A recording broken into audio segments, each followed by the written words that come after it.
ಭೀತಿ ಇದೆ ಎಂದ ಪಾಕ್ ರಕ್ಷಣಾ ಸಚಿವ ಕ್ವಾಜಾ. ಎಲ್ಒಸಿಯಲ್ಲಿ ಭಾರತ ಯಾವುದೇ ಸಮಯದಲ್ಲಿ ದಾಳಿ ಮಾಡಲಿದೆ ಆತಂಕ ವ್ಯಕ್ತಪಡಿಸಿದ ಪಾಕ್ ರಕ್ಷಣಾ ಸಚಿವ ಕ್ವಾಜಾ ಆಸಿಫ್.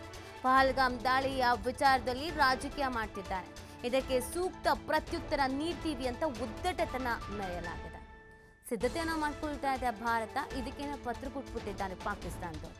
ಅವ್ರಿಗೊಂದು ಭಯ ಶುರುವಾಗಿದೆ. ಆ ಕಾರಣಕ್ಕಾಗಿ ಕಂಡಲ್ಲಿ ಸಿಕ್ಕಲ್ಲಿ ಯುದ್ಧ ಮಾಡ್ತಾರೆ ಭಾರತದವರು, ಯಾವಾಗ ಬೇಕಾದರೂ ಅಟ್ಯಾಕ್ ಮಾಡ್ತಾರೆ, ಯಾವಾಗ ಬೇಕಾದರೂ ಅಟ್ಯಾಕ್ ಮಾಡ್ತಾರೆ ಅನ್ನುವಂಥ ಸ್ಟೇಟ್ಮೆಂಟ್ಗಳನ್ನು ಕೊಡಲಾಗ್ತಾ ಇದೆ. ಅದರ ಜೊತೆಗೆ ಭಾರತ ರಾಜಕೀಯ ಮಾಡ್ತಾ ಇದೆ ಈ ವಿಚಾರದಲ್ಲಿ ಅಂತ ಕೂಡ ಹೇಳ್ತಾ ಇರುವಂಥದ್ದು.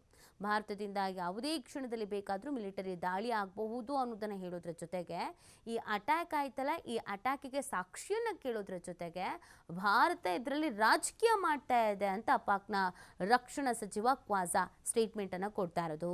ಪಾಕ್ನ ಈ ರಕ್ಷಣಾ ಸಚಿವ ಕ್ವಾಜಾ ಆಸಿಫ್ ಬಹಳಷ್ಟು ಪ್ರಚೋದನೆಯನ್ನು ಮಾಡುವಂಥ ಹೇಳಿಕೆಯನ್ನು ಕೊಡ್ತಾ ಇರೋದನ್ನು ನಾವು ಗಮನಿಸ್ತಾ ಇದ್ದೀವಿ. ಸಿಂಧೂ ನದಿ ವಿಚಾರಕ್ಕೂ ಸಂಬಂಧಪಟ್ಟಂತೆಯೇ ಅದೇ ಥರ ಸ್ಟೇಟ್ಮೆಂಟ್ಗಳನ್ನು ಕೊಡಲಾಗಿತ್ತು. ಯುದ್ಧಕ್ಕೆ ನಾವು ಸನ್ನದ್ಧ ಆಗಿದ್ದೀವಿ, ಯುದ್ಧ ಮಾಡ್ತೀವಿ ಅನ್ನುವಂಥ ಸ್ಟೇಟ್ಮೆಂಟ್ಗಳನ್ನು ಕೊಡಲಾಗಿತ್ತು.